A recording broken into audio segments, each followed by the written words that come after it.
Wheaties presents Dimension X. Adventures in time and space. Transcribed in future tense. Dimension X. On stage tonight, Dimension X. Another in the Wheaties' big parade of exciting half-hour presentations. Say, tomorrow's Saturday, you know, and maybe you don't have to show up for work. A whole swell summer day for just what you want to do. So start off with a big holiday bowl of Wheaties at breakfast and just see how it sparks up the morning. Wheaties are whole wheat, you know, and I don't have to tell you what good, sturdy nourishment that is. So if you got fish to catch or golf to play or maybe a hike to take, just see how Wheaties can make it all a lot more fun. You know why? Why, lady, mister, it's just because you feel good when you've had your Wheaties. Those two-fisted little whole wheat flakes are loaded with vitamins and minerals. And so are you when you've had your Wheaties. Go on, try 'em. Just you see how Wheaties at 7 can help at 11.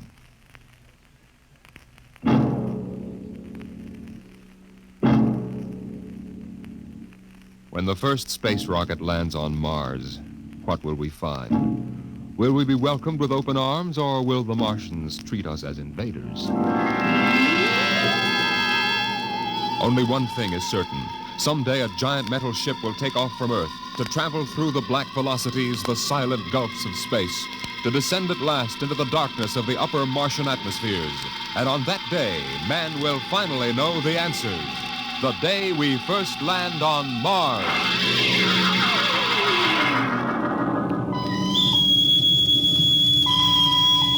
Now hear this. Now hear this. Approaching critical deceleration. Fasten gravity suits. Stand by to land. Mr. Lustig, what do you make of the terrain? There seems to be a heavy ground, Miss Captain. We won't be able to use our infrared lights. And we'll have to come in on radar. Wasn't that a little risky, sir, landing in the dark? I'd rather run the danger of a blind landing, Lieutenant, than come in without the cover of darkness. Remember, we don't know what kind of reception is waiting for us down there. Airspeed 500. Altitude now 4,000. Bridge to engine room. Stand by for deceleration. Engine room, aye. Fire forward tubes 1 and 3. Aye. Skids down. Skids, check. Altitude 500. 4. 350. 3. Up a point now. All right. Let's set her down. Look out! Cut the power. Master's pipe battle stations. Aye, sir. All secured, sir. Well, we're on Mars. April 20th, 1987. 4:33 Greenwich time. Enter that in the log, Masters. Aye, sir. Well, gentlemen, it's less than 2 hours till dawn. As soon as it's light, we'll send out a landing party. Masters, get me an all-over hookup. All set, Captain. Now hear this. Now hear this. All right, men. The smoking lamp is lit. We're 17 men on an alien world. And it's up to us whether we ever get home again. Next few hours should tell the story. And I want instant obedience to all commands. I'll court-martial the first man who doesn't jump to when he's ordered. And one other thing. We may be on Mars, but this is still a United States naval vessel. Officers will conduct a personal and weapons inspection in 1 hour. That's all. Inspection, Captain. Now? Mr. Lustig, we've got an hour and a half to sweat out before we find out what's outside that airlock. I'd rather have a man worried about his stripes than about what's waiting outside on Mars.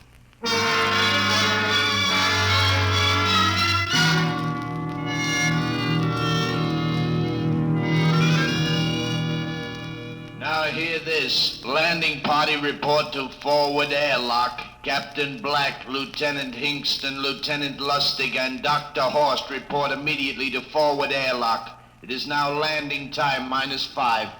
Sounds like they're paging us, Hingston. You ready, Dr. Horst? Yes, ready as I will ever be. Come on, let's report to the airlock.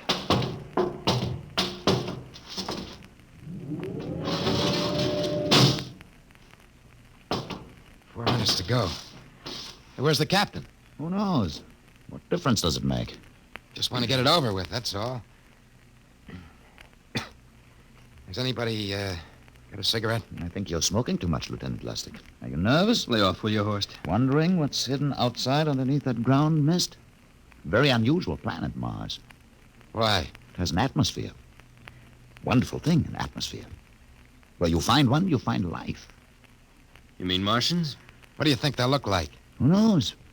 Intelligent life can take many forms. You mean they may have green skins and eyes on stalks or something? The comic book conception is possible. Or they may have developed to a point that is far beyond us. Perhaps they have a science that can produce weapons far more dangerous than our atomic missiles. You think we may have to fight our way out? After all, we are invaders. Now hear this. Landing time -2. Landing All time right, -2. we heard this. I know what I'd like to find outside that airlock. Good old Illinois. You ever been there, Lustig?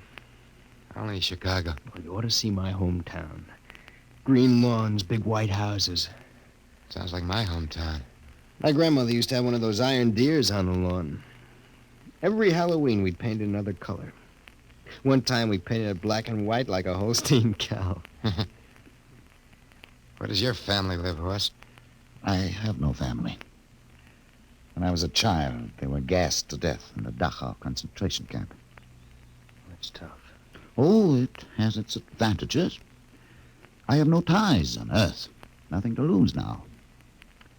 I imagine I'm the only one on board who is free to enjoy our present peculiar position.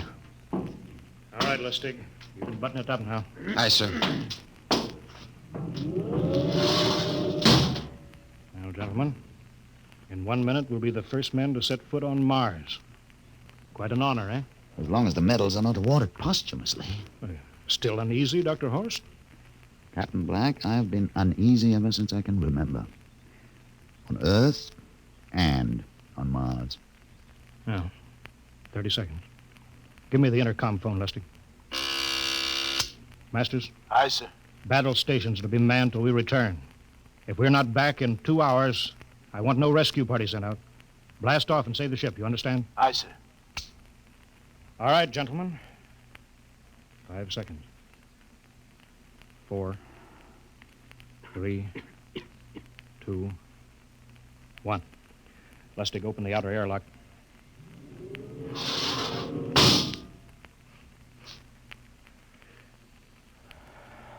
Fresh air. Let's go. Hold it now. It's too dark to move fast. Quiet, isn't it? Not even a wind. You can't see anything through this ground mist. Quiet. We don't know what's out here. Come on.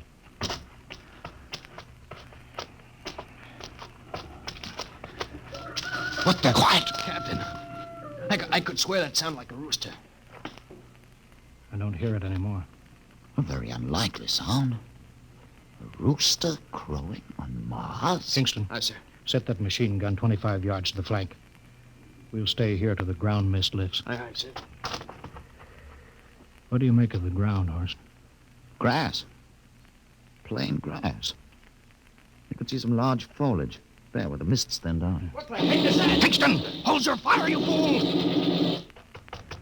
I hit it, Captain. What? Some kind of wild animal. I hit it. I could see the tracers, but it's still standing. Come on, Horst. Doctor, where are you? Up ahead. Admiring the wild animal. Careful, Horst. Wait for us. Don't worry, Captain. Huh. It's an iron deer. A lawn ornament. That's impossible. It's hollow. Interesting, isn't it? A whitewashed Victorian iron deer sitting on a lawn in the middle of Mars. I don't understand. Look around. The mist's lifting. Captain, look there. A house, a regular old-fashioned house. On Mars. Good Lord. I haven't seen carved scrolls and gingerbread like that in years. Look at that port swing. The geraniums. There. I told you it was a rooster, Captain. Give me the glasses, Lustig. I want to take a look through that front window. What? There's an upright piano. Some sheet music on it. Lustig, it's beautiful Ohio. Beautiful Ohio. That can't be. Look here, Horace, do you think that civilizations of two planets could be identical? I don't know. That specific variety of geraniums is only 50 years old on Earth. Is it logical they should develop in Mars? How about that porch swing and that piano and beautiful Ohio? No, it's impossible. Captain Black, this looks like the town I was born in. Well, it looks like my hometown, too. I've thought of something, sir. It's the only solution. Maybe we're not the first ship to reach Mars from Earth. That's the only answer. That's impossible, Lustig. If there'd been space travel, it couldn't be secret. Do you have any idea what ships cost, what industrial power is needed? There's got to be some logical reason. Captain, I think perhaps we might find out. A light just went on in that house. Kingston, cover that door with the machine gun. Aye, sir. Come on, Horace. You ring that doorbell. There's got to be a scientific answer to all of this.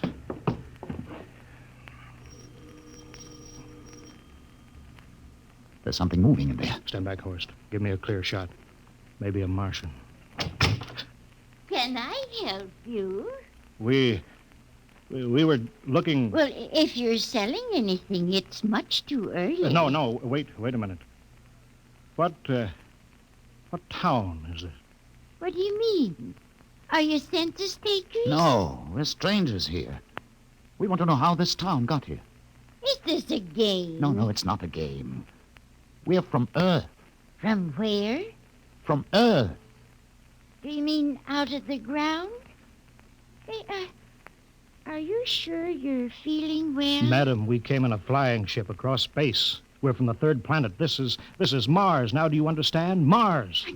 You go away now, you hear? I'll call my husband from upstairs and he'll chase you. Now go on. This is Mars, isn't it? This is Green Lake, Wisconsin, in the United States of America. Bounded on the east by the Atlantic and on the west by the Pacific. Now, go away. Goodbye. Horace, do you suppose it's really possible? I've got to find out more about this. For the last time now, go away. Pardon me, madam. What year is this? Year? Well, 1928, of course. Oh, for goodness sake. You hear that, Horst? And we know it's 1987. And we know it's Mars. Is it possible that we got fouled up, made some tremendous blunder, and circled around and landed back on Earth? In 1928? Well, maybe some switch in time or dimension. Could we have shifted somehow and gone backward in time? Horst, it won't hold water. It's not logical. We've checked every mile. We went past the moon and out into space. We're on Mars. Find out anything, Captain? No, we're going back to the ship till I figure out some logical explanation for all this. Lustig, out at point. Aye, sir. Hingston in the rear. Keep that gun at half load. Aye, sir. Horst, there's got to be some cold, logical solution. Captain. What? That house down the street. The white one with the green shutters. Lustig, what's the matter? I never thought. Thank God. Thank God. Lustig, come back here. He's running for that house. That crazy fool, after him quick. Lustig, stop! Come down off of that porch. Grandma! Grandpa! Lustig, what the devil do you think you're cropping? Grandma and Grandpa, it is you. Lustig, what's going on here? Albert, why, it's been so many years. How you've grown, boy. Oh, it's so good to see you. Lieutenant Lustig. Oh, Captain. Grandma, I want you to meet my friend. This is Captain Black. Captain, I want you to meet my grandfolks. Howdy. Any friends of Albert's is friends of ours. How long you been here, Grandma? Oh, good many years. Ever since we died. Ever since you what? Oh, yes, sir. They've been dead 30 years. What? You mean to tell me that Mars is heaven? Oh, nonsense, no. All we know is here we're alive again. And who are we to question God's infinite ways? Lustig, we're going back to the ship. But, Captain, I want to talk to my Lieutenant grandfolks. Lustig, I don't like any part of this. You come back with us, I have to club you and carry you. Yeah, but, sir, That's they're enough. my... Heaven only knows what they've run up against back of the ship.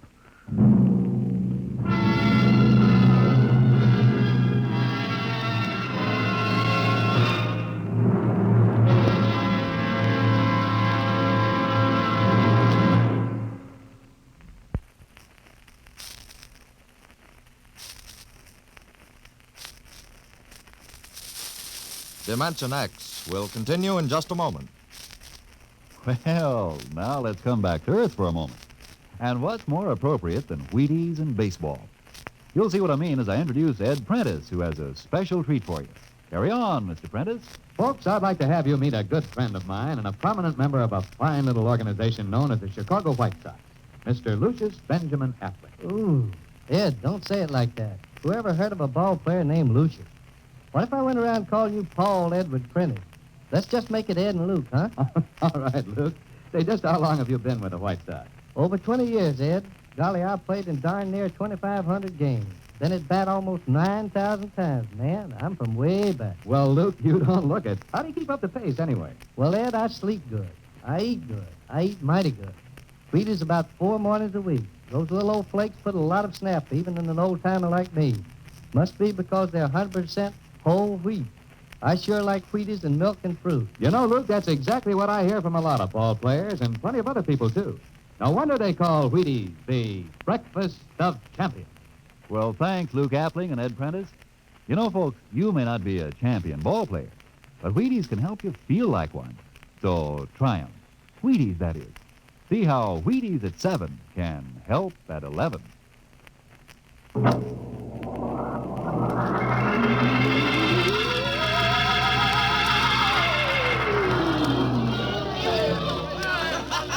Horst, look at that crowd around the ship. Looks like we're being welcomed with a celebration, Captain. Celebration, they've abandoned ship. Every port is open, no guards set. You, Masters. Hiya, Captain. Meet my old dad. Dad, that's Captain Black, and he's not a bad guy for an officer. Of all the...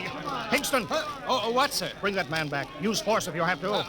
Excuse me, sir. There's my Uncle George. Hingston! I'll be right back, Captain. Uncle George! Uncle George! What the devil Don't is you going... understand, sir? They've all found friends and relatives. They're all here. He's right, Captain.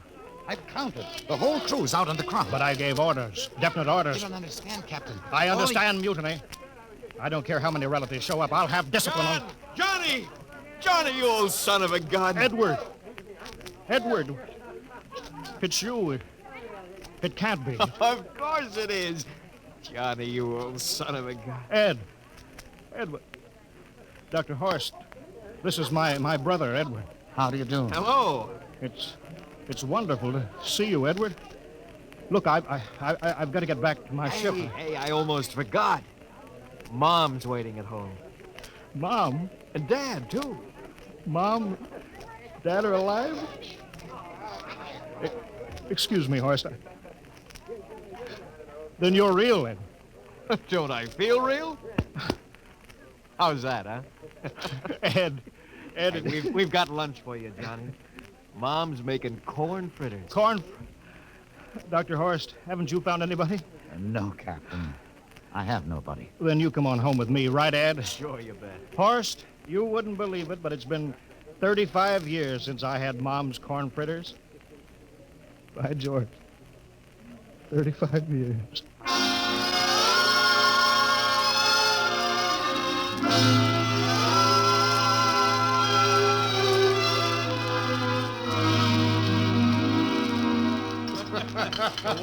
And there's plenty more in the kitchen, so don't hold back, Johnny.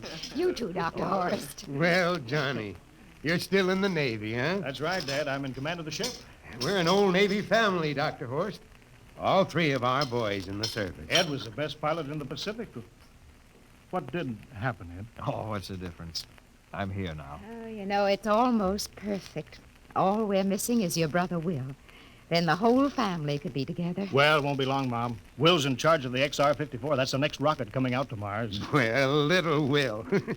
When does he leave, Johnny? Takeoff scheduled for September, but it depends on what we report. There's no question about that now, eh? Christmas together again. That'll be something, huh? Yes, sirree. Well, this calls for celebration. How about a little of the old dandelion wine, eh, Johnny? Now, Father, don't you go giving Johnny too much wine. Oh, he's a big boy now, Mother. Well, sir, isn't everything just fine? Just fine.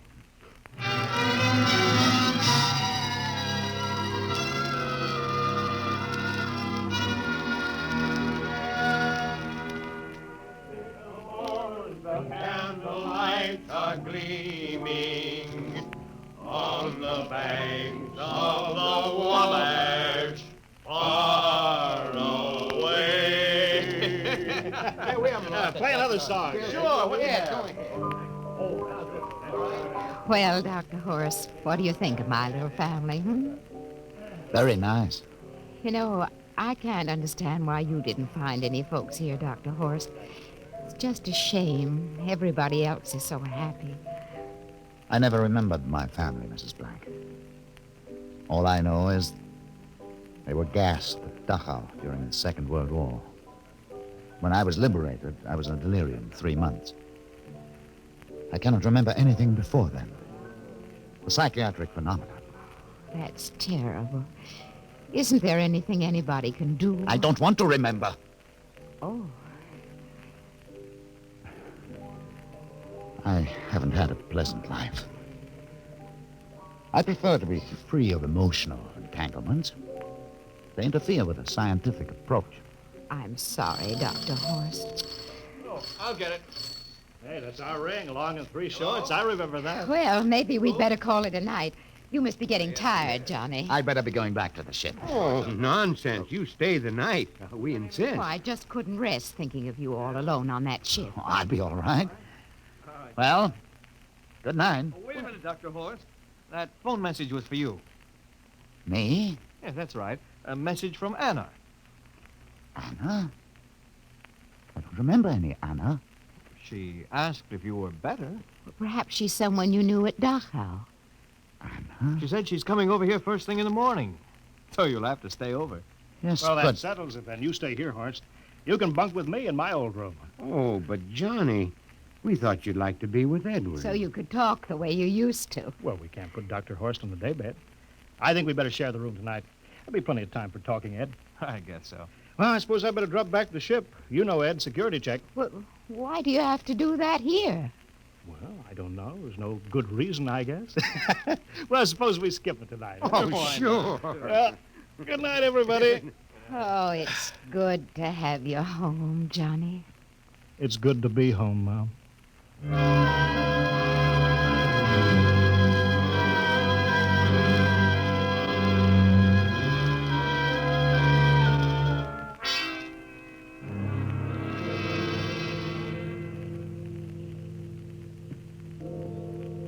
Captain Black, are you asleep? No. I just been thinking about what we were expecting. Green-skinned Martians with eyes on stalks. All the time there was only Mom and Dad and Edward waiting. It's funny what tricks your imagination can play on you. Yeah, I guess Mars is heaven, Horst. I've been thinking about Martians, too. Yeah. Captain, just suppose there were Martians, and they saw us land. Suppose they thought of us as invaders. What would be the best weapon they could use against our atom bombs? I don't see what you're getting at. They would want to disarm us first, to wipe out all suspicion, to make us feel at home. But suppose this house isn't real. Suppose the people are just images, stolen from our own memories by Martians, created for us by telepathy, hypnotism. That's the craziest theory I ever heard. Maybe that's why there was no one for me. Because in all my life, there is no happy memory, no real loved person. How about that phone call from Anna? Yes, Anna. I didn't remember who she was, but I do now. I just remembered. When I was freed from Dachau, sick, delirious, I raved about a wonderful, kind nurse named Anna that took care of me. There you are. It's logical. She's coming to see you tomorrow. But there was no Anna. I'd been nursed by a man. What? Anna was only a dream. And there's only one way they could have learned about her. By reading my subconscious mind. But that's impossible, Horst. Why? The whole crew was thinking of home. Suppose the Martians read our minds. Yes, but if there are Martians... If there are, they have us separated. Each man in a different house. Sleeping. Trusting. No one at the guns. I left my pistol downstairs. Do you think there's something to this, Horst? It's a... Who would suspect his own mother? His grandparents? How easy. Just a knife in the heart of each sleeping man. It's impossible, Horst. We've got to get back to the ship. Listen. The crickets have stopped. Come on. We don't know when they change back to. Whatever they really are. Where are you going, John? Ed, well, we wanted to drink of water. That's all, Ed. You're not thirsty, John. You don't want to drink. You don't want Look out! to drink. His face, it's changing! And his hands, he's a Martian! Run, horse! You can't Run! get away, John. You can't get away. This way, horse! Can't get away, Horse, John. where are you?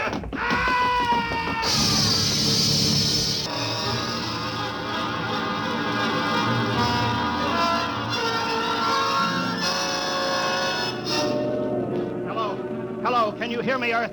This is Captain John Black, the XR-53, calling from Mars. I've locked myself in the ship, but they've crippled it. I can't take off or fire the guns, and they're coming for me now, the Martians. I'm all alone here. All the rest are dead. Hingston, Lustig, Dr. Horst. Poor Horst, he didn't even reach the door. Listen, they're trying to break through the hull now. Edward and Mom and Dad and all the folks. But they're changing now. Melting and changing back into... They're Martians. Can you understand me? Martians, not men. They made us think that Mars was heaven and we fell into the trap. Can you hear me, Earth? You've got to stop the next rocket. Tell my brother Will. Tell my brother Will not to come. They'll trap him too. They'll kill them all. Hello, can you hear me, Earth? This is John Black on Mars. Hello, Earth. This is John Black on Mars.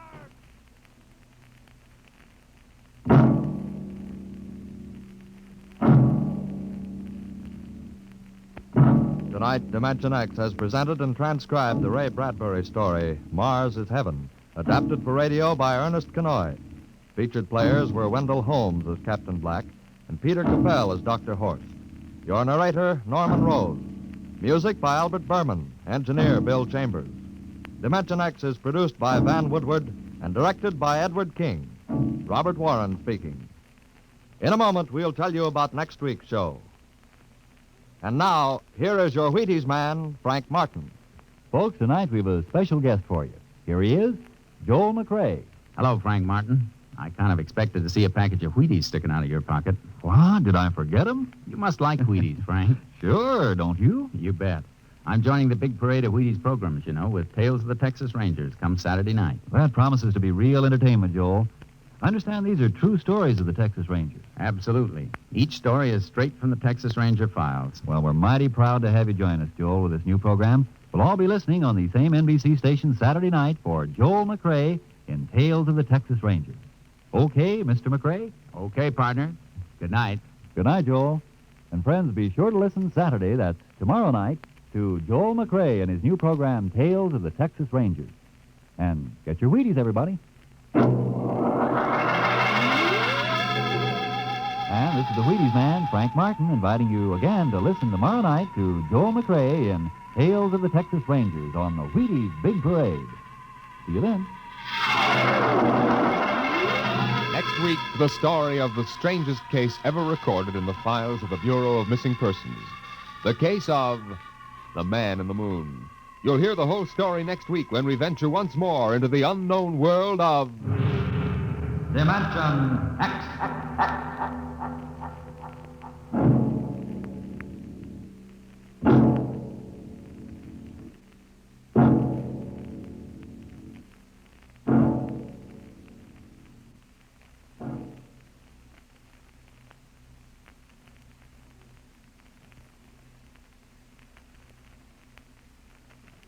This is NBC, the national broadcasting company.